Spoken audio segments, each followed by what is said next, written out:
Perhatian. Konten ini mengandung konsep esensi ilahiyah yang membutuhkan aspek pemahaman mendalam, yang kemungkinan hanya dapat diakses dengan keterbukaan hati dan pikiran, untuk mencapai tingkat pencerahan dan kesadaran yang lebih tinggi. Assalamualaikum warahmatullahi wabarakatuh. Salam sejahtera untuk kita semua. Rahayu, Namaste, Om Swastiastu, Namo Buddhaya. Salam kebajikan dan sehat untuk kita semua. Malam hari ini sejak Lebaran ya dok ya, kita terakhir ketemu untuk kita kasih tepuk tangan yang kencang dulu dong buat Ryu Hasan dok. Matur suwun atas waktunya dan kita janjian untuk ketemu tapi susah banget, jadi kita online dulu lah sebentar. Iya, kita online aja. Tiap kali ke Jakarta kucing-kucingan gitu. Kucing-kucingan. Tapi sehat ya dok ya? Sehat. Oke. Dan malam hari ini topik yang waktu itu belum kebahas dok. Nah, jadi hari ini kita akan berbicara tentang, ya terakhir Dok Des bilang bahwa ada satu yang inspiring dari Carl Sagan sama Charles Darwin gitu ya. Dan saya rasa kita penting tahu gitu, kenapa Dr. Ryu Hasan ini ya bicara tentang dua ini, kan pasti ada satu yang inspiring untuk kita semua. So, seperti biasa dok, the stage is yours, silakan. Ya, selamat malam yang ada di tanah air. Salam sehat, salam sejahtera, salam bahagia. Jadi waktu Lebaran kemarin itu kita Mas Abu itu ngajak ngomong soal opor ayam gitu ya. Gitu. Overdosis. Nah, di situ disinggung lah sampai satu titik. Ya, saya kepancing. Mas Abu memang suka mancing-mancing gitu ya. Mas Abu itu suka mancing-mancing omongan saya. Bahkan omongan saya di YouTube-nya Mas Abu itu banyak dipotong sama orang-orang itu. 11 detik, 12 detik gitu. Saya ya nggak apa-apa, biarin aja orang itu mau motong terserah gitu. Nah, Lebaran yang lalu itu berbicara mengenai ya spiritualisme, dan akhirnya ya saya bilang ya, saya punya guru spiritual. Banyak sih guru spiritual, tapi guru spiritual saya yang saya anggap paling memberikan pengaruh ya, titik balik gitu. Itu ada dua orang, yaitu adalah Charles Darwin dan Carl Sagan gitu ya. Ya di masa SMA itu ya memang kering spiritual gitu.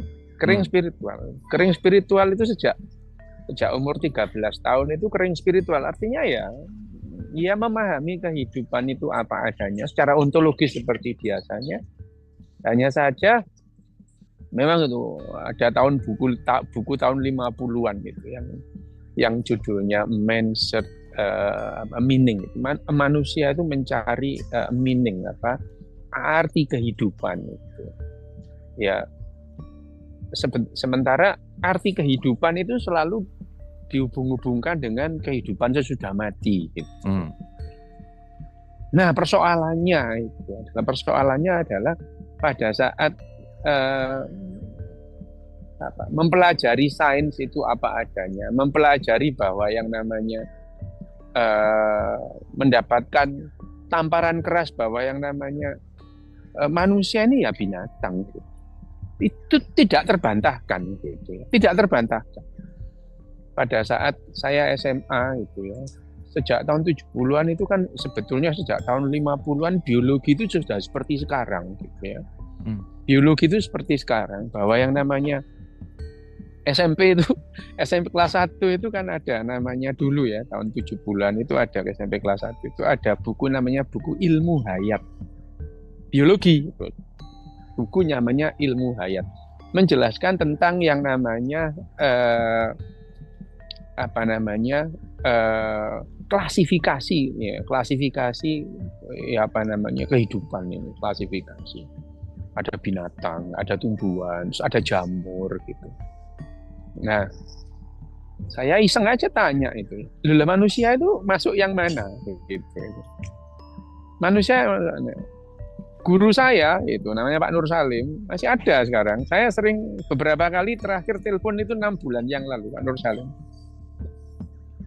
Manusia itu beda loh. Apa manusia itu bukan kehidupan, bukan makhluk hidup gitu. Ya kok tidak mau masuk mana? Apakah ada kelas tersendiri gitu? Ya waktu itu ya saya sih tidak tidak berpikir terlalu jauh gitu ya. Pak Nur Salim itu seringkali itu guru IPA itu, saya debat sampai marah gitu ya. Itu marah gitu. Kok marah gitu ya guru. Dia ngajar IPA waktu SMP itu kan dia ngajar fisika, ngajar biologi, ngajar sembarang gitu. Ya, tapi itu kan belakangan saya berpikir ini kan mereka itu lulusan IKIP ya gitu, sarjana muda pula gitu. Sekolah 2 tahun biologi, fisika semuanya selama 2 tahun. 2 tahun itu yang 70% itu caranya ngajar gitu ya, caranya nyatet, caranya bikin raport gitu. Nah, 30% adalah konten tentang IPA itu. Apa yang diharapkan dari yang begini? Itu belakangan karena setelah saya ngomong tentang fisika kuantum dia bingung gitu. Saya beritahu bahwa elektron itu tidak ada lintasannya, dia bingung gitu ya. Jadi lama-lama ya sebel sendiri, waktu itu masih SMP itu ya. Sehingga seringkali diskusi-diskusi itu jadi tidak nyambung gitu ya. Tidak nyambung. Begitu sampai pada manusia ini golongan apa gitu. Mereka manusia beda. Loh, manusia itu apa ada? Lah kalau bukan binatang apa ya? Golongan apa, tumbuhan apa, jamur? Bukan gitu. Bukan, karena itu waktu itu ada yang namanya taksonomi, itu adalah ya sudah seperti sekarang ini taksonomi zaman tahun 70. Nah, pada akhirnya ya mempelajari fisika, biologi, dan kimia dan matematika itu ya sama. Itu adalah pengetahuan ilmiah atau sains itu, yang tidak terbantah bahwa manusia ini adalah binatang gitu. Dan tidak terbantah pula kalau kita mempelajari belajar biologi beneran ini ya, biologi yang beneran ini, bukan biologi yang campuran gitu, biologi murni. Biologi ya manusia ya binatang, tidak punya nyawa gitu. Ya ini biologi loh ya. Kalau mau belajar ilmu yang lain terserah, tapi itu bukan biologi. Kalau biologi modern ya nyawa enggak ada gitu. Tidak ada pelajaran biologi. Nyawa letaknya di daun telinga enggak ada gitu ya, atau di jentik enggak ada gitu. Enggak ada gitu. Enggak ada lah sejak kalau atau dicabut gitu ya, atau dicabut. Tidak mengenal yang namanya nyawa gitu. Biologi itu tidak mengenal namanya nyawa, itu tidak ada gitu. Dalam biologi modern loh ya. Kalau biologinya kayak narok ya silakan, tapi ini biologi modern, biologi sekarang gitu ya. Nyawa itu tidak ada. Nah,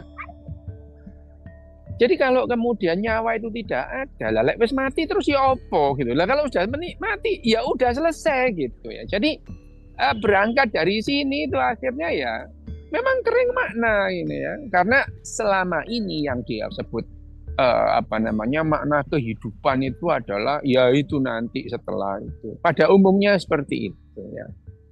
Nah, ya sebetulnya sih saya tidak merasa, sebetulnya kering makna itu saya juga tidak merasa. Saya menjalani kehidupan saya ya seperti biasanya gitu. Saya tidak merasa kering makna itu, juga tidak saya rasakan. Kering spiritual itu juga tidak saya rasakan gitu. Bagi saya ya biasa-biasa. Kalau memang manusia itu tidak ada nyawanya, mati ya sudah loh, ngapain dipikir mati, nah mati aja itu. Dipikir atau tidak mati ya mati gitu. Itu SMP gitu ya. Saya menikmati SMP ya tentu berbeda dengan teman-teman yang lain, tapi saya tidak terus kemudian berpikir keras, denger terus kemudian berhenti di perapatan itu kan. Itu ada teman saya yang berhenti di perapatan itu gara-gara keracunan kecubung. Tapi kayaknya itu mau dalam banget belajar biologinya sih ya, experiencing gitu ya, life experiencing gitu. Wah, kecubung itu memang meracuni kok.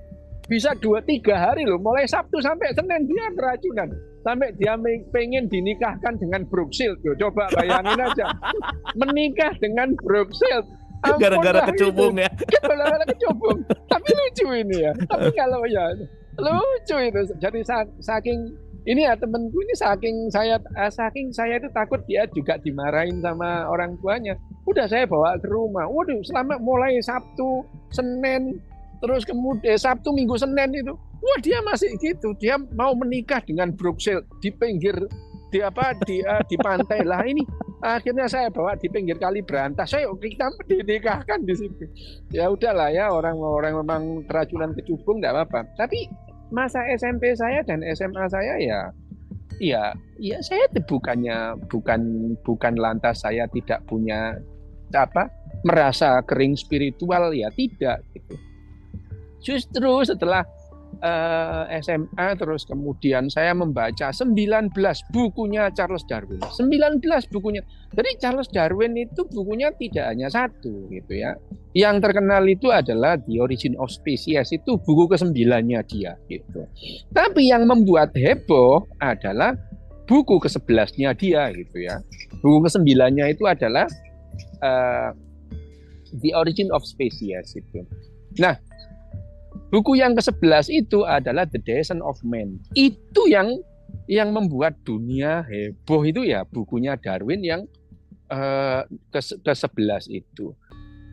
Dia menulis buku-buku di awal itu tentang perjalanannya dengan HMS Beagle. HMS Beagle itu adalah kapal yang ditumpanginya dari Eropa terus kemudian ke Kepulauan Bahama, ke Karibia. Dia mencatat semuanya, mencatat semuanya. Burung paruhnya sama, kenapa? Terus kemudian dia burung, terus kemudian dimatiin burungnya, dijejer-jejer, dilihat 20 burung. Ini kalau nggak orang gila nggak bisa kok kayak gitu itu ya. Memang ya dia memperhatikan segala sesuatunya, dicatat semua, kemudian dicatat dan disimpulkan gitu. Pada saat dia menyimpulkan bahwa burung-burung di Galapagos itu meskipun berbeda-beda, ini berasal dari nenek moyang yang sama burung-burung ini. Perbedaannya kecil kok gitu ya. Dan perbedaannya kecil itu disesuaikan dengan tempatnya. Karena di Galapagos itu banyak kepulauan, pulau-pulau gitu. Kalau burung itu terisolasi secara geografis itu dia akan berkembang ke arah yang berbeda. Jadi burung-burung ini meskipun bentuknya mirip-mirip ya, paruhnya ya hampir sama gitu. Ini tentu mempunyai nenek moyang yang sama ini kayaknya gitu. Mempunyai nenek moyang yang sama. Nah, itu dia yang membuat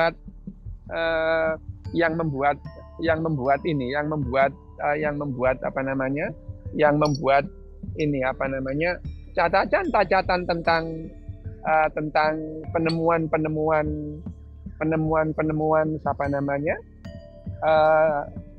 Charles Darwin itu di buku-bukunya itu tidak diprotes dan mengesankan. Jadi catatan-catatan Darwin di awal itu tidak ada yang protes itu. Ya, tidak ada yang protes. Jadi Darwin itu terus kemudian menyimpulkan bahwa burung-burung di Galapagos itu pada dasarnya itu mempunyai nenek moyang yang sama gitu. Perbedaan itu karena dia terisolasi secara geografis, kebiasaannya memaksa burung-burung tertentu itu memaksa yang misalnya yang paruhnya lebih bengkok itu lebih bisa bertahan ketimbang yang tidak bengkok gitu. Itu kesimpulan Charles Darwin itu. Di awal-awal itu tidak bermasalah. Bahkan pada saat Charles Darwin menerbitkan The Origin of Species itu ya.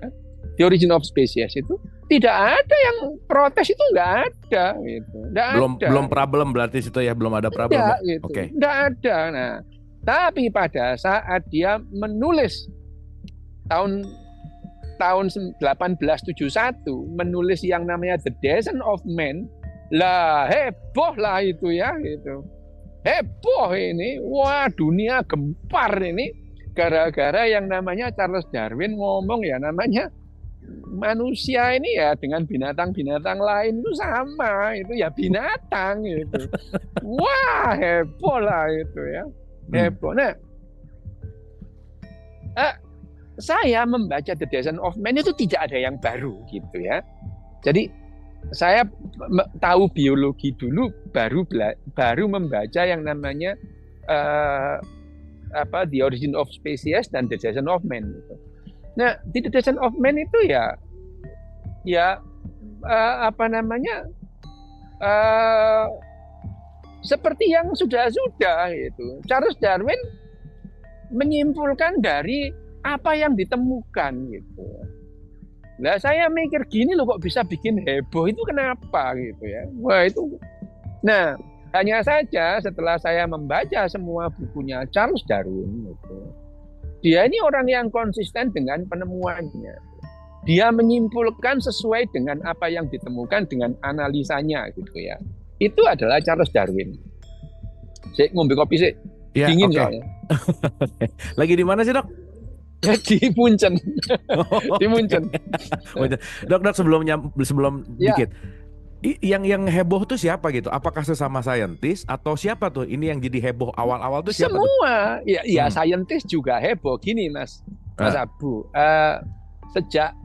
Sejak awal abad ke-12 13 sebetulnya yang namanya sains itu sudah tidak lagi mengkonsumsi teologisme gitu ya. Tidak lagi mengkonsumsi hal-hal yang klenik atau yang tidak masuk akal. Tahayul lah ya itu. Tidak itu. Jadi pada saat yang namanya Galileo, terus kemudian semua biologi, ahli-ahli fisika, terus Newton juga gitunya. Newton itu juga sudah menjelaskan alam semesta itu sudah tidak melibatkan lagi takhayul gitu ya. Jadi alam semesta terus kemudian kejadian-kejadian alam itu adalah dijelaskan secara ilmiah gitu ya. Ilmiah, dihitung berdasarkan bukti. Kalau tidak ada buktinya ya bilang tidak tahu gitu ya itu tidak tahu gitu. Tidak apa-apa, itu tidak tahu. Jadi tidak tahu bukan kenapa kok begini. Ya itu karena diciptakan oleh penunggu pohon cipluan misalnya. Itu tidak lagi. Itu tidak ada lagi gitu ya. Okay. Itu adalah jadi biologi, fisika, kimia, matematika, sains itu sudah tidak lagi mengkonsumsi takhayul itu ya. Teologisme itu sudah tidak ada. Biologi, biologi itu sampai Charles Darwin lahir masih mengkonsumsi yang namanya takhayul itu. Karena sampai abad ke-19 awal gitu ya. Itu yang namanya biologi itu masih mengakui adanya elan vital gitu ya. Daya hidup. Jadi dalam organisme ya, binatang-binatang organisme hidup itu ada elan vitanya. Jadi selain ada bahan-bahan fisiknya itu dia ada yang namanya elan vita gitu ya. Elan vita itu adalah ya itu tadi, saintis itu malu-malu mau bilang nyawa itu malu itu ya itu. Memang gitu saintis itu ya gitu ya, malu-malu gitu. Ya sama bilang semedi malu-malu dibilang meditasi. Cuma kayak ilmiah dikit gitulah ya gitu. Ya sama aja semedi sama kayaknya nggak enakan itu. Gitu ya, nggak enakan iya, gitu. Iya, itu kan kalau semedi itu kan wah nggak keren tuh. Kalau waspisus fafifu waspisus, itu meditasi lah, ngomong macam-macam lah di ilmiah kan terserah lah. Tapi ya podo ae sak jenis semedi gitu ya. Nah, sama waktu itu ahli-ahli biologi masih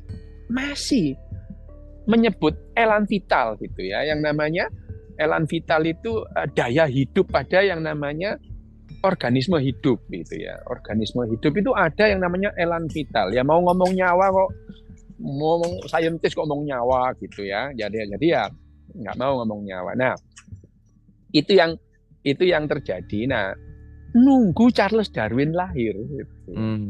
Baru biologi itu kembali ke pangkuan sains gitu. Ya, jadi saya setelah baca 19 bukunya Charles Darwin itu, saya baru sadar bahwa biologi modern itu, lah ya ini Mbah Biangnya yang bikin biologi modern itu kayak seperti ini gitu ya. Ya. Jadi waktu saya membaca semua bukunya Charles Darwin, saya terus sadar, ini biang keroknya yang membuat biologi itu seperti sekarang gitu ya. Jadi menjelaskan biologi ya tidak lepas dari yang namanya ya yang terjadi secara biologi itu adalah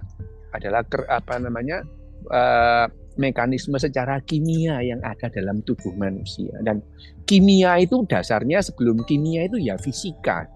Ya.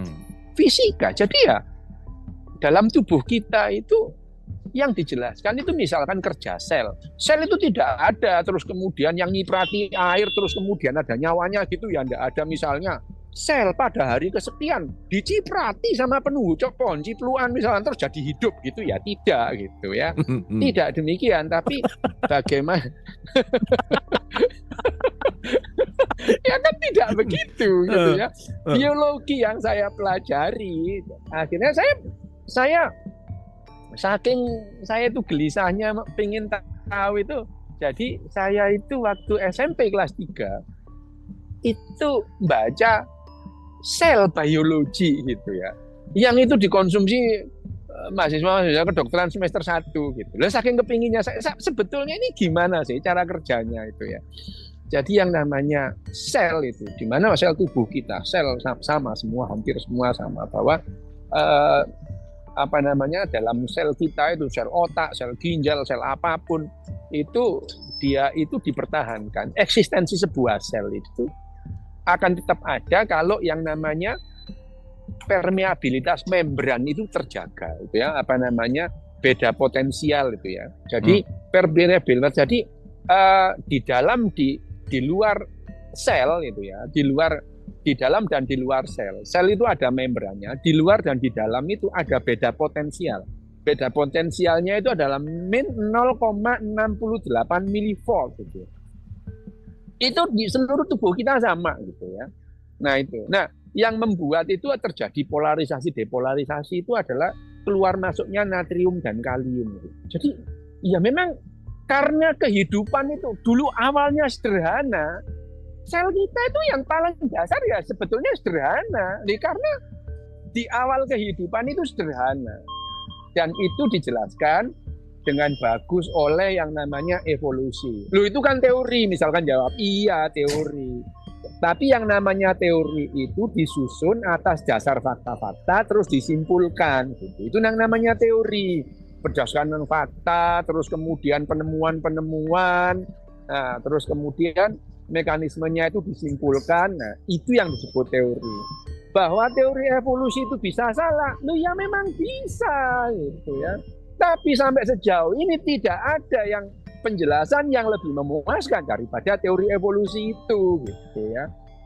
Jadi demikian itu yang namanya penjelasan ilmiah itu adalah apabila ada penjelasan ilmiah yang lebih sederhana, itu yang lebih mendekati kebenaran gitu. Kalau bulet aja itu berarti tidak tahu gitu ya. Itu. Penjelasan ilmiah yang lebih sederhana itu adalah yang lebih mendekati kebenaran gitu. Lu bisa salah, bisa. Tentu saja lah ya, yang namanya saintis itu wah kalau bisa membuktikan kesalahan yang namanya teori evolusi ya seneng banget, karena yang namanya saintis itu tidak terkooptasi atau dia tidak mati pada satu yang namanya keyakinan, nggak ada. Teori itu kalau bisa salah saja gitu ya. Bahkan tugasnya saintis itu adalah mengkoreksi segala sesuatu yang sudah dianggap benar gitu. Loh itu tugasnya saintis itu.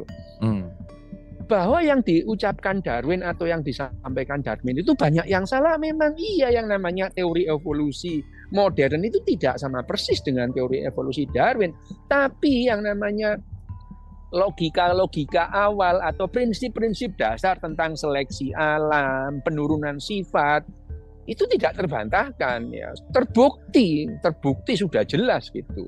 Sudah buktinya, dan bukti-bukti itu sampai sekarang tidak terbantahkan. Nah, dari belajarnya mempelajari teorinya Darwin itu, terus kemudian sebelumnya bayangin aja, saya itu baca bukunya Darwin sebelum saya sesudah saya ini baca biologi sel itu sesudahnya gitu. Nah, setelah membaca biologi modern, terus kemudian yang sebetulnya ini biologi modern ini titik awalnya dari mana itu saya tidak tahu, dan waktu itu ya nggak penting bagi saya. Pokoknya Oh iya, tahu bahwa yang namanya sel kerjanya gini. Sama, semua sel sama. Sama. Yang namanya binatang bersel satu pun juga sama lah prinsipnya. Kenapa mereka hidup gitu ya? Mereka hidup karena bergantung pada gula gitu. Itu sudah sama. Nah, setelah saya baca 19 bukunya Darwin, baru ini loh biang keladinya, itu biang keroknya yang membuat yang namanya biologi itu kembali ke pangkuan sains itu ya Darwin ini. Jadi ya kenapa sampai tahun abad 18 itu ahli-ahli biologi itu masih berpegang pada keyakinan ada yang namanya elan vital gitu ya, berdaya hidup itu. Nah, Darwin ini yang kemudian dia ini ya, dan terus kemudian saya mencoba mencari gitu ya, mencari biografi Darwin gitu ya, baik yang ditulis orang-orang yang memusuhi dia atau di orang-orang dekat dengan dia gitu. Dia orang yang rendah hati gitu ya. Dia orang yang rendah hati gitu ya. Orang yang rendah hati. Dia dimaki-maki pun dia diem gitu ya. Enggak baperan gitu. Enggak baperan dia itu. Itu enggak baperan kayaknya ya. Iya, itu enggak baperan. Darwin itu enggak baperan gitu. Bahkan pada saat dicemooh 3 anaknya meninggal, Darwin itu punya 10 anak gitu ya. Ini ada apa sih ini gitu. Ya biasa ya, dekat rumah sakit. Ya itu ya. Darwin itu punya 10 orang anak, 3 anaknya meninggal. Dan pada saat itu ya pengetahuan itu belum seperti sekarang. Nah, ya salah satunya isu bahwa kawin dengan kerabat dekat itu terus mengakibatkan sakit itu Charles Darwin salah satunya itu, karena istrinya Charles Darwin itu adalah sepupunya gitu ya, sepupu gitu. Dan itu yang dianggap yang 3 anak Charles Darwin itu sakit karena infeksi pneumonia gitu ya. Terus kemudian di bawah tekanan dia dimusuhin banyak orang gitu ya, karena dia itu dianggap menghujat gitu ya, karena menghujat keyakinan mereka gitu. Dan itu yang kemudian Charles Darwin meskipun anaknya sakit dan akhirnya meninggal itu dianggap itu kutukan Tuhan gitu. Iya itu ya. Tetapi Darwin ya santai aja orangnya gitu ya. Dan dalam tulisan-tulisannya yang saya baca dia juga tidak marah begitu kan, karena ya dalam satu catatannya ya dia bilang orang-orang itu kan tidak tahu gitu ya. Orang-orang itu kan tidak tahu gitu. Nah, ini adalah bagaimana dia bersikap secara sederhana itu menyikapi yang namanya cemoohan banyak orang gitu ya. Itu adalah Darwin. Nah, tulisan-tulisan Darwin sih sebetulnya ya kalau kita baca sekarang ya enggak ada yang istimewa gitu. Sekarang loh ya gitu. Nah, pada saat saya baca buku-bukunya Charles Darwin, saya itu sudah mempelajari, sudah belajar dan paham lah saya itu yang namanya mekanika kuantum. Saya ini paham gitu ya. Saya ini paham. Jadi mulai SMP itu saya membaca memang mekanika kuantum gitu ya. Membaca. Terus relativitas umum dan khusus saya juga baca. Meskipun ya waktu itu belum ada orang seperti Stephen Hawking yang nulis bagus sehingga dia itu bisa menjelaskan 3 teori yang sangat bertentangan ini menjadi satu teori gitu. Cuman waktu itu memang akhirnya ini adalah teori-teori spesifik yang tidak mungkin disatukan gitu. Hanya saja saya memahami teori relativitas dan mekanika kuantum itu justru ilmu-ilmu yang mengancam doktrin-doktrin keagamaan. Bagi saya loh ya itu. Sementara teori evolusi Darwin itu tidak ada yang mengancam, tidak ada gitu. Kalau dibandingkan dengan yang namanya teori mekanika kuantum dan relativitas umum dan khusus, lah teori evolusi itu membosankan. Membosankan bener gitu. Bahwa yang fit, yang bertahan, itu aja. Gitu. Nggak ada. Apa itu membosankan itu? Sederhana dan membosankan sebetulnya itu. Dan tidak mengancam yang namanya doktrin keagamaan. Tidak ada doktrin yang keagamaan yang Terancam. terancam oleh teori evolusi, itu enggak ada. Justru teori relativitas umum dan khusus itu yang mengancam doktrin-doktrin keagamaan. Contoh. Teori relativitas umum dan khusus ini yang menjelaskan bahwa waktu itu adalah relatif. Gitu. Relatif. Bahkan relativitas umum dan khusus itu kalau ditanya, sebelum Big Bang ada apa? Gitu. Ya, sebelum ledakan besar yang namanya teori terjadinya alam semesta itu ada apa? Lah, ini orang kalau paham pertanyaan sebelum Big Bang ada apa, dia nggak akan tanya begitu, karena waktu belum ada. Gitu. Ya, jadi pertanyaan sebelum Big Bang ada apa, itu nggak relevan, orang waktu belum ada. Gitu. Bahwa dijelaskan bahwa waktu itu adalah satu dimensi dari 11 dimensi yang ada. Dan kebetulan alam semesta kita itu terdiri dari 4 dimensi, 3 dimensi ruang dan 3 dimensi waktu. Nggak nyandak pikirannya, Mas, itu ya. Ya memang, makanya saya udah bilang, udahlah kalau IQ-mu itu 230, nggak usah lah ngomong mekanika kuantum, ilmu liannya nggak nyanda gitu lah ya. Udahlah ya. Udahlah, nyadar aja lah ya. Udahlah. Apalagi kalau di bawah 100, udah nggak usah belajar sains, belajar tenaga dalam aja gitu. Itu lo masih bisa menghasilkan duit gitu. Benar. Gitu loh. Itu. Nah, ini sama. Jadi pertanyaan-pertanyaan sebelum Big Bang ada apa itu tidak relevan gitu. Nah, jadi padahal agama manapun waktu itu penting. Agama manapun waktu itu penting. Ada yang sembahyang pagi hari, sembahyang malam hari gitu ya. Ada yang ritual-ritualnya itu tergantung waktu. Bayangin Mas Abu kalau waktu itu relatif. Lo kan bubar ini yang namanya doktrin-doktrinnya. Oke. Oh, gara-gara ini maksudnya? Lah iya. Apa gitu? Apa bedanya? Apa bedanya pagi, siang, malam? Bahkan kita tahu kalau ada orang kebaktian pagi, harus kebaktian pagi. Lu padahal di belahan bumi yang lain itu malam. Iya. Loh, lah iya, terus gimana ini? Gitu. Nggak bareng dong gitu ya. Nggak bareng. Ya itu. Nah, jadi seolah-olah dulu itu ya semua orang mengalami waktu yang sama. Pagi, siang, sore, padahal ya tidak gitu. Ini lebih mengancam doktrin-doktrin keagamaan. Mekanika kuantum. Lah mekanika kuantum apa lagi gitu ya? Mekanika kuantum itu ada multi universe gitu ya. Multiverse gitu. Ada ribuan Mas Abu di dunia yang sana. Mas Abunya yang sama. Mas Abunya sama. Cuman kelakuannya beda, perilakunya beda. Loh, ini nanti yang dihitung pahala dan dosanya Abu yang mana coba? Repot akhiratnya ya. Lah iya, itu. Loh, ini mengancam doktrin-doktrin keagamaan. Tetapi lah yang dimusuhi kok, yang namanya dimusuhi kok teori evolusi gitu ya. Kenapa gitu?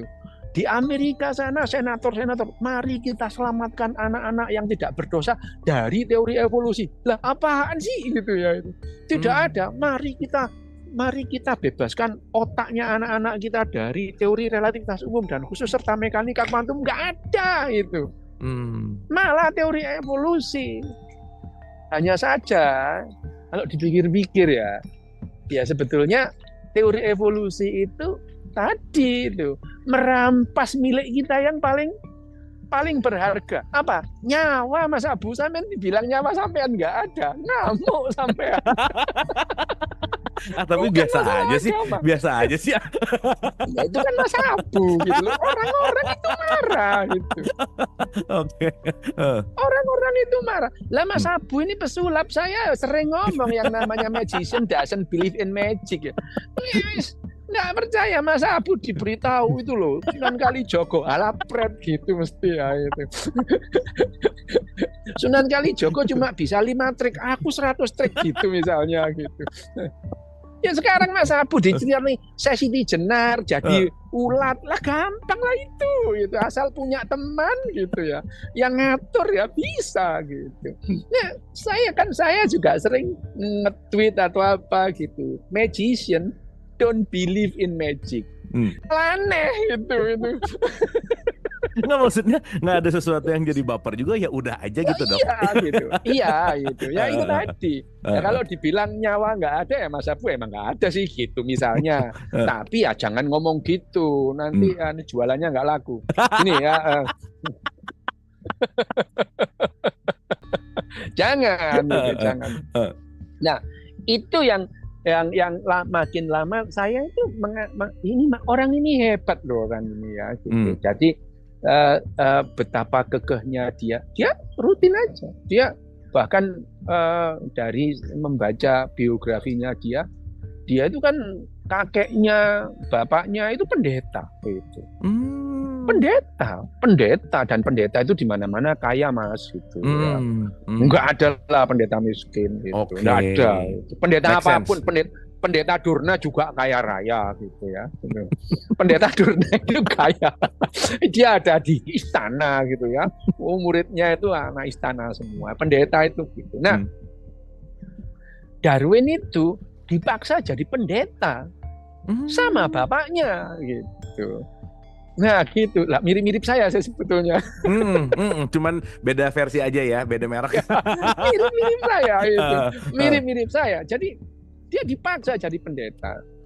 Dan ternyata argumentasi bapaknya itu persis seperti bapak saya gitu. Sampai pada satu titik itu si Darwin itu Charles itu bapaknya itu bilang gini, kamu mau jadi apa sih? Mau jadi peneliti, jadi peneliti naturalis gitu.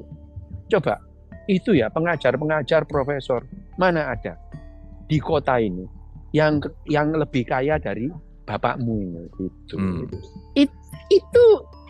Itu karena bapaknya sudah nggak bisa berargumentasi lagi dengan Darwin supaya dia si Charles supaya dia mengurungkan niatnya jadi naturalis. Tapi ya namanya Darwin, ya kekeh aja. Sebetulnya dia itu udah ilfil dengan segala macam bentuk yang begitu-begitu itu gitu ya. Karena dia nggak ada yang baru gitu. Ya. Doktrin agama itu kan nggak ada gitu. Kan nggak ada penemuan agama baru berdasarkan bukti gitu ya. Buyar itu nanti itu. Coming soon, Dok. Coming soon. Nggak ada. Nah, itu yang membuat terus kemudian yang namanya Charles Darwin itu kekeh pada ini. Nah, ya itu yang membuat saya menganggap, dia ini tanpa saya sadari, terus kemudian bahwa yang namanya bagaimana cara dia itu men-treat atau memperlakukan orang lain, gitu ya, Bahkan ada satu catatannya dia pada saat dia itu berkomunikasi dengan teman-temannya gitu ya, bertukar yang namanya bukti, bertukar namanya sampel, bertukar catatan gitu. Dia ada nulis yang mengatakan gini, loh ya ini gitu, yang namanya makna kehidupan itu, the meaning of life itu lah ya bertukar pikiran begini apa bukan meaning of life namanya gitu ya. Nah, jadi ya itu aha moment bagi saya, aha moment ya gitu ya. Ya gitu. Nah, tapi aha moment itu tidak muncul hanya karena Darwin saja. Karena pada saat yang sama saya juga membaca tulisan-tulisan Carl Sagan gitu. Itu masanya sama, Dok? Mereka itu? Sama. Okay. Oh, beda. Carl Sagan itu meninggal tahun 76. Baru aja meninggal tahun 96. Meninggal dia itu ya, Carl Sagan. Dia itu meninggal pada usia 62 tahun gitu ya.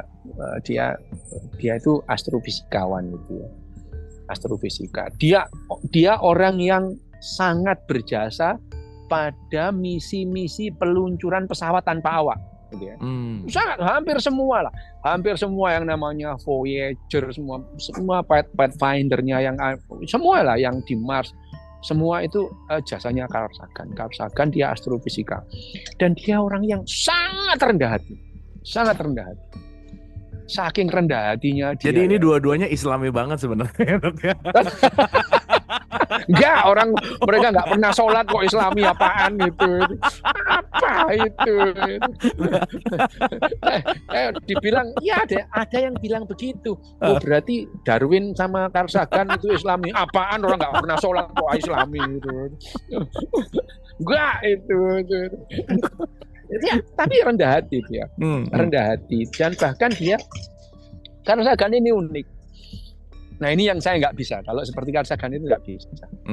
Dia itu belajar pada 3 orang yang saling bermusuhan. Bayangin, ini dia itu belajar pada 3 orang profesor yang saling bermusuhan gitu. Lo bisa lo dia itu datang terus kemudian menyenangkan yang ini. Dia rendah hati, Dia tidak pernah membuat 3-tiganya itu naik pitam. Enggak, dia mendengarkan satu guru dan guru yang lain didengarkan terus kemudian dan dia menghormati bahwa masing-masing gurunya itu memberikan fakta-fakta dan dia juga tidak mengkritik ini kenapa sih orang-orang ini berantem, enggak ada gitu ya, enggak ada itu. Nah, buku-bukunya Carl Sagan sendiri menulis banyak buku. Nah, buku yang sebetulnya yang paling gampang dicerna itu adalah Kosmos gitu ya. Kosmos itu. Kosmos yang dibikin serial itu kan ya, Dok ya? Oh, filmnya. Ya. Ada film National Geographic yang tentang kosmos itu menceritakan tentang sebagian. Buku Kosmos itu bagus banget. Bagaimana dia menjelaskan kejadian alam semesta dengan bahasa yang sangat sederhana, bahasa yang lugas gitu ya. Nah, Carl Sagan ini dia juga menjelaskan bahwa sebetulnya zaman pemikir Yunani kuno dan saat Pitagoras itu mereka sudah memikirkan bahwa yang namanya bumi ini bentuknya bulat gitu ya itu ya. Jadi bagaimana Carl Sagan itu dengan sangat sederhana menjelaskan hal-hal yang rumit dalam pengetahuan ilmiah, sains ya, terutama yang terutama yang berurusan dengan kejadian alam semesta gitu. Dia menjelaskan dengan sederhana. Dia juga analisanya tajam. Misalnya di bulannya Jupiter, Titan itu, Saturnus itu, bulannya Saturnus, Titan itu ada danau dan lautan gitu ya gitu. Nah pada saat Voyager terbangan, bener loh gitu ya. Nah analisanya tajam gitu. Nah tapi kalaupun dia itu didebat misalnya mana buktinya, ya belum terbukti gitu. Santai dia itu menjawab dengan santai gitu ya. Dia menjelaskan segala sesuatu itu dengan sederhana dan kalem, cool gitu ya. Itu. Enggak kayak saya ini kan meledak-ledak gitu ya. Saya ini kan meledak-ledak. Apalagi dulu gitu ya. Nah, tapi dari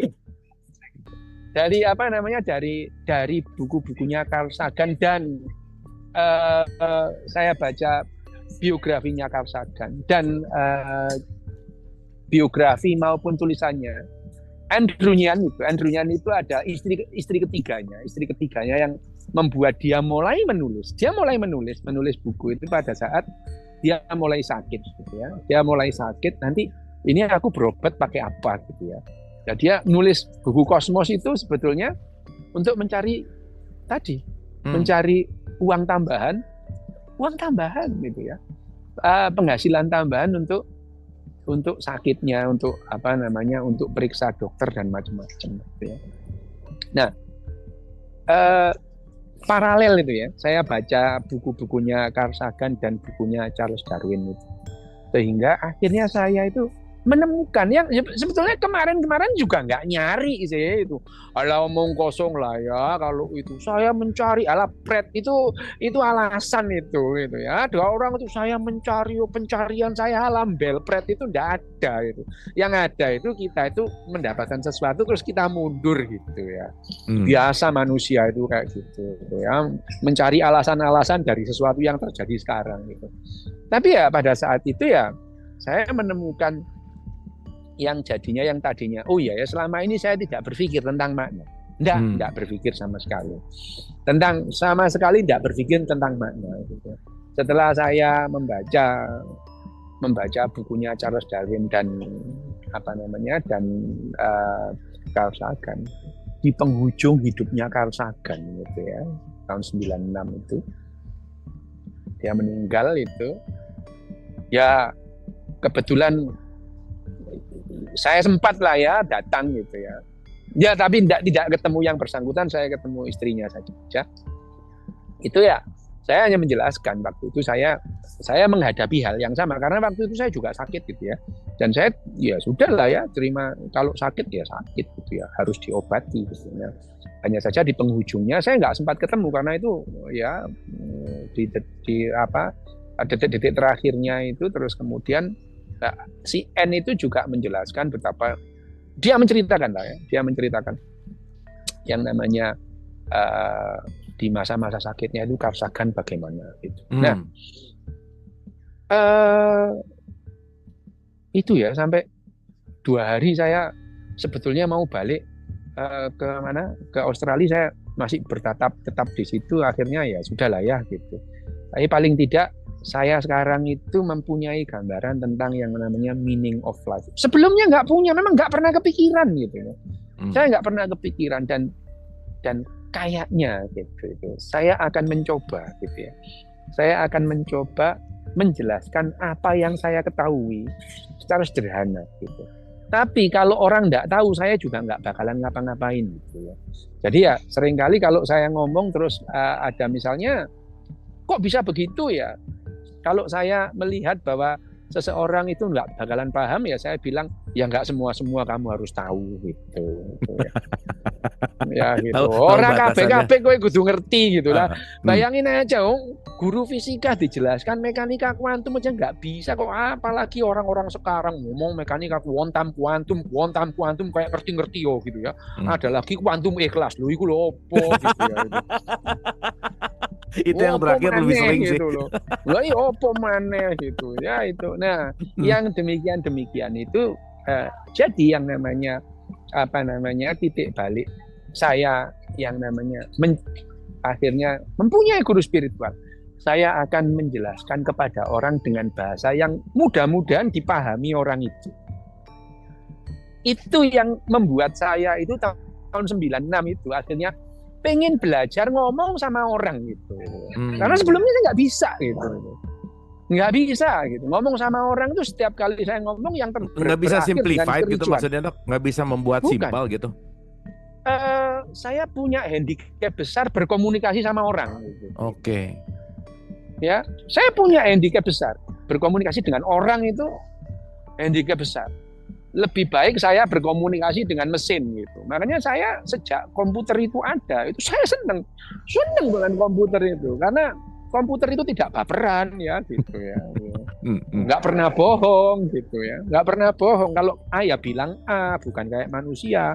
Selamat pagi, padahal dalam hati setan gitu ya itu kan banyak manusia gitu. Tapi perlu kan, ya, perlu ya. Loh, memang perlu. Kita pernah bilang bahwa yang namanya manner does matter ya. Ya, manner does matter. Bahwa manner itu kita menyampaikan yang tidak sesungguhnya. Ya, manner. Selamat pagi gitu. Seorang direktur boleh benci sama yang namanya sekretarisnya, tapi nggak boleh ngomong gitu. Seorang bawahan juga boleh benci sama atasannya, tapi nggak boleh ngomong. Begitu mereka saling ngomong, mereka nggak bisa kerja sama. Jadi betapa pentingnya yang namanya bohong itu ya. Bohong itu penting gitu. Ya, jadi bohong itu baik apa enggak? Lu baik gitu. Yang tidak baik itu adalah menipu gitu. Itu beda gitu. Tapi berbohong itu baik karena yang namanya manner itu, tata krama itu menyampaikan yang tidak sesungguhnya. Gitu. Nah, titik baliknya sebetulnya yaitu gitu ya. Pertemuan yang gagal dengan Carl Sagan itu gitu. Dengan bagaimana Carl Sagan itu menyampaikan segala sesuatunya dengan sederhana. Sama dengan Charles Darwin. Charles Darwin itu memahami hal yang rumit, menyampaikannya dengan sederhana gitu. Oke. Ya, jadi akhirnya ya saya akan mencoba belajar ngomong gitu ya. Belajar ngomong dulu sama orang gitu. Nanti kalau sudah bisa ngomong sama orang, saya akan menjelaskan segala sesuatunya dengan lebih sederhana supaya orang itu lebih paham. Tapi kalau nggak ngerti juga ya nggak apa-apa, memang nggak paham gitu. Mau diapain orang nggak paham gitu ya. Ya itu kenapa yang saya sampaikan ke Mas Abu beberapa bulan yang lalu itu saya mengatakan itu adalah guru spiritual saya. Gitu. Karena loh, Mas Abu sekarang ini aku ngomong begini tuh nggak ada manfaatnya loh bagi saya. Gitu. Beneran loh. Ya, ngobrol gini loh di apa ada 118 orang itu nggak ada untungnya saya daripada gitu saya neruskan kuliah gitu kan ya itu dibayar pula ini juga dibayar sih Mas Abu.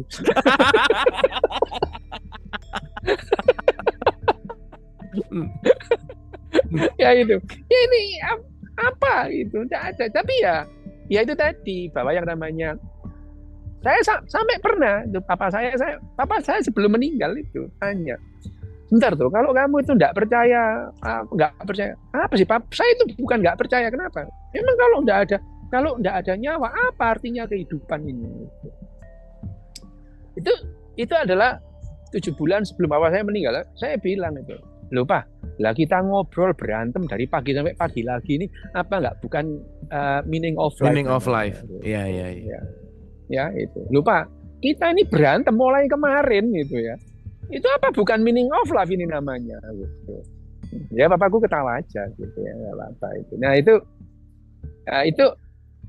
yang apa namanya yang kenapa saya bilang saya itu guru spiritual saya itu adalah Charles Darwin dan Carl Sagan gitu. Karena dua-duanya itu pada saat yang paralel itu akhirnya itu membuat saya itu tadi itu yang tadinya saya Mas Abu coba aja lihat apa YouTube saya yang tahun 2009 gitu ya gitu.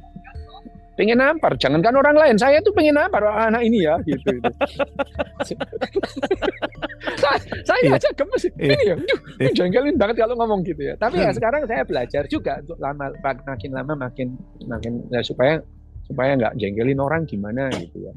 Tapi saya belajar itu perlu waktu 13 tahun dari tahun 96 sampai akhirnya saya berani ngomong di depan banyak orang gitu.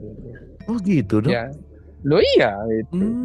Iya, saya tuh belajar berbicara, belajar berkomunikasi dengan orang gitu. 13 tahun gitu ya. Ya itu.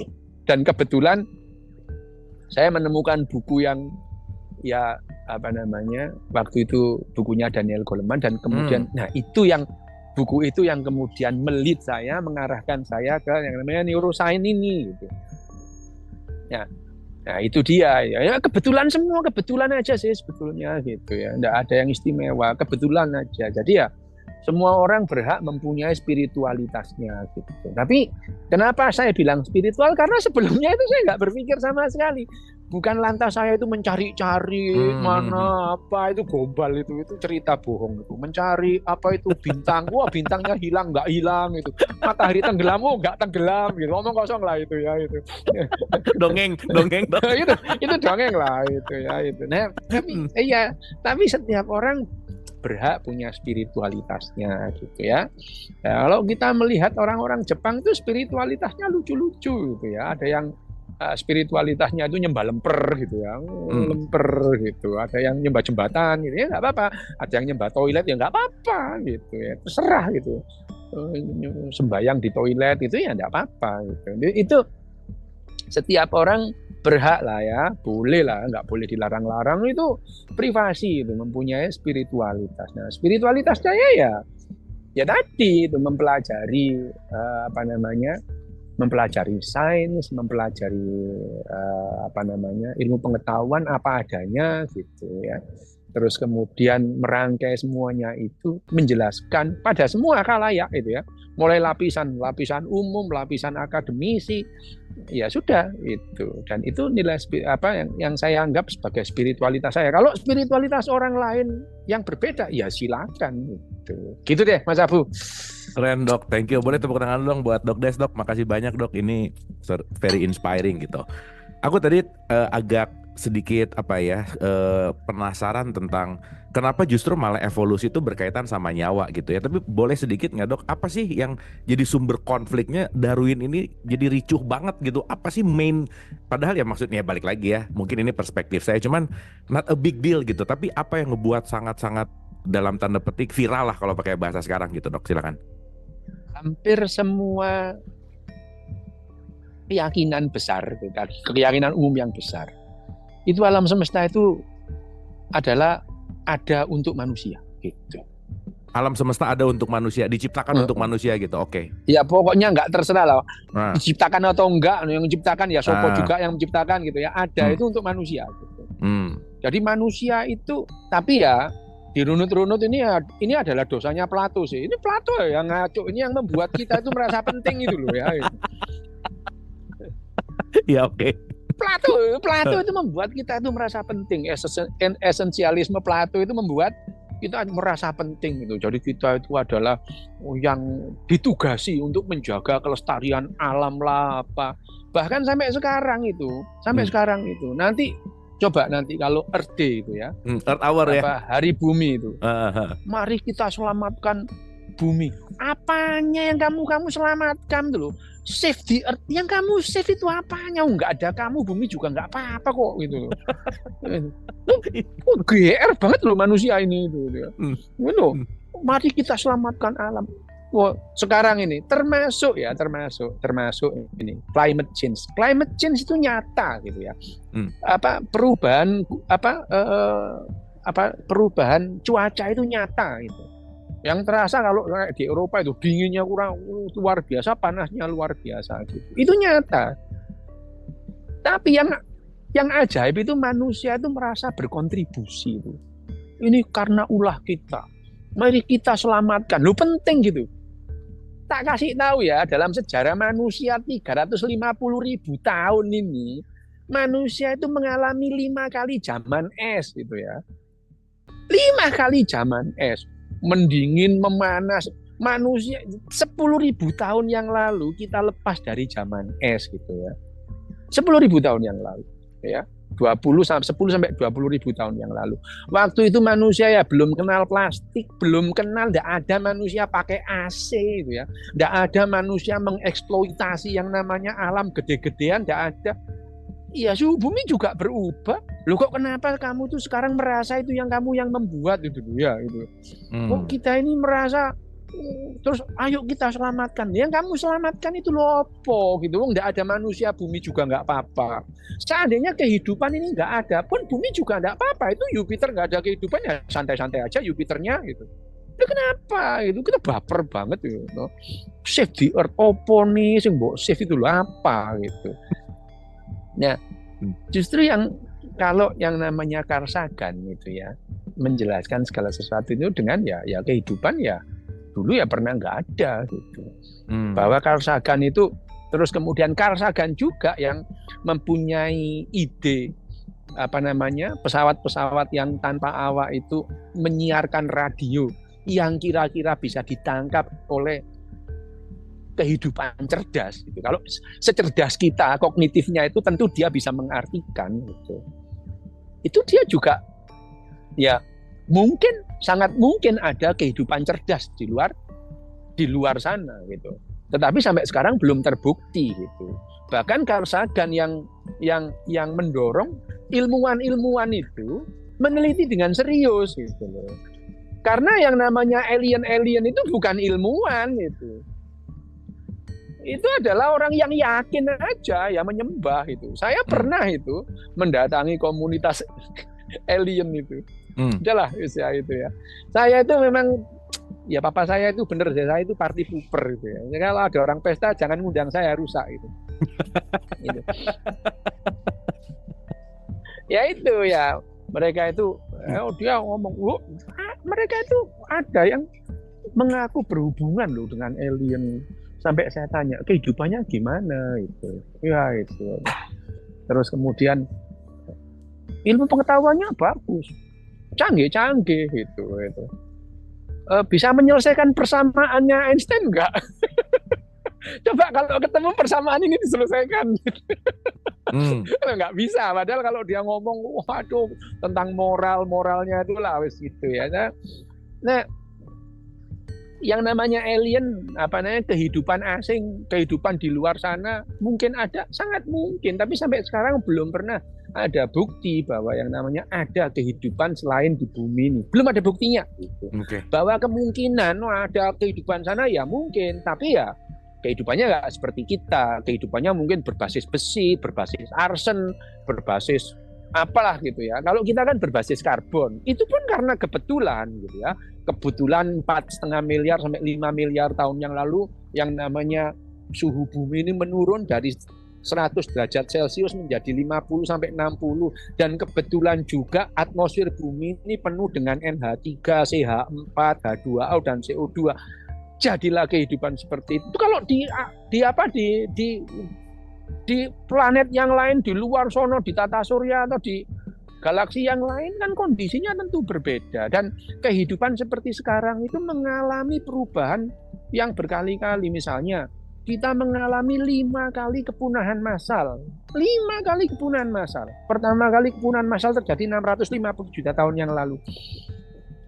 Yang diakibatkan ada bakteri yang mendadak bakterinya itu banyak dan memproduksi oksigen banyak gitu ya. Yang namanya atmosfer itu awalnya sekitar 10-11% mendadak naik jadi 20% seperti sekarang itu ya. Yang namanya cyanobacter itu bakter. Dan dia membuat yang namanya atmosfer bumi itu berubah. Banyak yang mati. Apakah dia dituduh semena-mena? Ya enggak lah ya gitu. Masa bakteri semena-mena orang dia nggak punya keinginan gitu ya. Nah, dan kemudian karena oksigen banyak terbentuknya lapisan ozon karena ini gitu.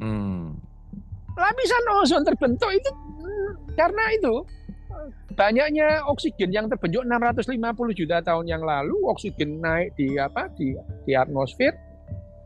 Nah itu kepunahan pertama. Lah kalau nggak ada kepunahan pertama ya manusia ya nggak ada. Orang kita itu hidup harus pakai oksigen yang 20% ini kok gitu ya. Nah kepunahan pertama, kepunahan kedua, kepunahan ketiga sampai kepunahan kelima itu ya. 65 juta tahun yang lalu mendadak ada ya yang namanya dinosaurus yang 800 juta tahun di muka bumi mendadak punah aja gitu ya. Biangnya yang dituduh sekarang adalah jatuhnya meteor yang ada di Meksiko sana. Itu kemudian membuat suhu bumi turun drastis dan mati semua. Lah kalau dinosaurus nggak punah ya kita nggak ada. Nenek moyang kita itu makanannya dinosaurus itu hampir punah sudah itu ya. Jadi nenek moyang mamalia zaman 65 juta tahun yang lalu bentuknya itu kayak tikus dan buta, itu matanya nggak bisa melihat gitu. Itu nenek moyang kita bersama. Nenek moyangnya mamalia ya, nenek moyangnya manusia, nenek moyangnya wedhus, nenek moyangnya paus itu ya. Nenek moyangnya sama gitu. Paus itu yang di air itu dulunya ya sekecil tikus itu gitu ya. Terus kemudian dia balik lagi ke air gitu. Nah ini menjelaskan ini dengan teori evolusi dan ya cool aja menjelaskannya dengan kaidah-kaidah ilmiah gitu ya.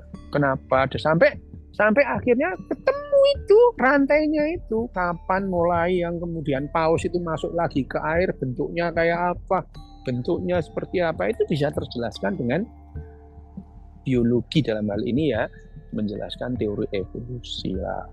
Nah itu jadi ya kalau kita ngomong jadi ya manusia ya itu tadi ya tidak ada nyawanya. Lah kalau tidak ada nyawanya lo itu yang jadi persoalan. Itu harapan kita itu habis. Kalau ada nyawanya kita hidup tidak enak masih bisa hidup di tempat lainnya. Kalau orang Indian gitu ya. Orang Indian kalau mati itu kembali ke padang perburuan abadi lo kan gitu ya orang Indian gitu ya. Kalau orang-orang di dataran India dulu itu kan ada itu, masuklah di sorga-sorga, ada sorganya itu, ada sorganya Tuhan Indra, ada sorganya Tuhan Brahma, masing-masing punya sorga sendiri ya. Ada 9 puncak di Himalaya yang masing-masing itu ada surga-surganya gitu. Ya gitu itu dan itu membuat manusia nyaman. Sebetulnya Plato yang membuat itu, yang dosanya Plato. Nah, begitu Plato itu terus akhirnya biologi itu membanting, itu nggak ada loh, marah orang itu, harapannya diambil gitu. Jadi ya sebetulnya orang benci sama teori evolusi itu bukan karena mengancam doktrin keagamaan, karena merampas milikmu yang paling berharga gitu. Oke dok, get it dok, mantap dok. Oke. Tapi seheboh itu gitu ya, padahal ya easy aja sih sebenarnya. Ya udah. Ya Mas Abu yang sudah belajar sulap itu. Bagi yang tidak belajar sulap Mas Abu, itu triknya David Copperfield itu dianggap memakai jin, bayangin aja. Benar. Bahkan kalau saya nonton sulap tuh udah nggak bisa menikmati dok, susah menikmati. Apa yang mau dinikmati gitu, orang tahu semua gitu. Iya tahu semua kan itu. Bayangin aja Mas Abu sekarang nonton film Wali Songo, alah itu trik itu gitu. Oke dok, thank you dok. Oke. Berarti kalau ngelihat secara umum gitu ya, berarti ini kan ada dari sistem belief gitu ya, transformasi ke science gitu, ke realitas gitu ya dok ya. Kalau kita simpel aja ya. Nah, terus kalau dari pandangan Dok Des aja ya, si transformasi ini kan terus bergulir gitu. Terus sebetulnya what next sih dok?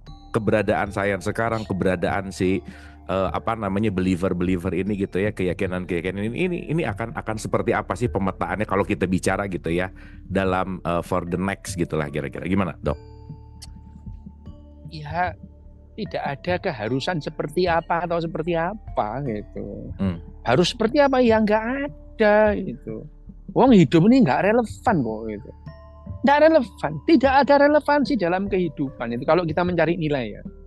Jadi kalau kita mencari nilai, yang kita temukan itu paradok gitu. Nggak ada itu. Kehidupan itu irrelevan itu. Irrelevan sama sekali. Jadi ya seperti saya, seperti sekarang, jadi seperti sekarang duduk di sini itu. Itu serba kebetulan itu. Serba kebetulan aja. Tidak ada irrelevan kehidupan ini. Nah, bagi saya itu ya, segala sesuatu yang bermanfaat untuk menunjang kehidupan spesies itu yang bertahan. Nggak harus masuk akal gitu ya. Nggak harus rasional itu. Kecoa itu nggak ngerti rasionalitasnya itu 250 juta tahun bertahan dia itu. Kecoa loh itu. Ada terus ya. Nggak bisa baris berbaris, nggak kenal fisika dia itu ya. Itu hidup kok itu ya itu. Jadi hidup. Wedhus itu berapa juta tahun bertahan gitu ya. Kambing itu ya. Manusia malah pendek-pendek manusia itu. Manusia yang paling panjang hidupnya di bumi ya Homo erectus 2 juta tahun itu. Homo sapien baru 350.000 tahun gitu. Jadi kalau pertanyaannya believer itu gimana? Lah ya enggak tahu, ya nanti kita lihat gitu ya. Cuman kalau mengatakan belief ya, kepercayaan itu. Kepercayaan ya boleh sih Mas Abu, percaya pada apapun itu boleh. Tapi kalau belum terbukti, ya berarti bukan kebenaran namanya, wong belum terbukti kok gitu ya. Ya itu. Jadi yang namanya belief itu ya nggak bener nggak salah, wong belum terbukti gitu ya. Belief, kepercayaan itu bisa bener bisa salah gitu. Sekarang ada ribuan kepercayaan, ribuan keyakinan, saling bertentangan kan satu sama yang lain. Lah nggak mungkin dong semua benar wong bertentangan. Yang mungkin semuanya salah gitu. Mungkin ya itu. Benar. Kalau semua ya kan? Benar nggak mungkin ribut ya. Benar, ya itu. Benar. Wong bertentangan kok, satu bilang 1 tambah 1 sama dengan 5, satu bilang 1 tambah dengan 6. Nggak mungkin benar semua itu. Yang mungkin semua salah gitu. Oke, ini dapat hipotesis sih kalau yang ribut berarti salah. Dua-duanya. Oke. Loh, enggak mungkin semuanya Iya, iya, benar, oke. yang mungkin semuanya salah. Yang jadi persoalan itu kan kita menganggap keyakinan kita itu benar. Loh ya bukan benar. Ya boleh saja kamu yakin. Kamu yakin di rumahmu itu ada kodok berkepala babi di dasar rumahmu, ya boleh saja. Kamu seyakin-yakinnya, bukan lantas kodok berkepala babi itu ada beneran gitu. Meskipun 1 juta orang yakin, bukan berarti keyakinannya itu terbukti benar. Orang namanya keyakinan. Keyakinan kalau sudah dibuktikan namanya jadi pengetahuan gitu. Oke. Ya, jadi kalau sudah dibuktikan bukan lagi keyakinan, namanya pengetahuan itu. Nah, saya sendiri juga tidak mengatakan loh keyakinan itu salah, enggak gitu, enggak ada. Keyakinan itu ya enggak salah, tapi ya enggak benar gitu. Wong belum dibuktikan kok itu. Seperti sekarang ini ya, sekarang itu mama saya masih hidup, itu ya, saya cuma oh iya masih hidup gitu, ya udah tahu gitu.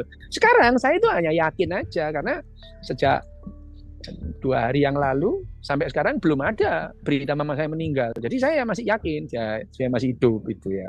Nah kalau pengen tahu keyakinan saya buktikan gitu.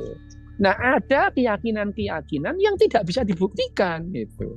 Kenapa demikian? Lah kamu sendiri yang membatasi. Keyakinan saya nggak mungkin dibuktikan. Lah kalau gitu ya jangan dibilang benar gitu ya.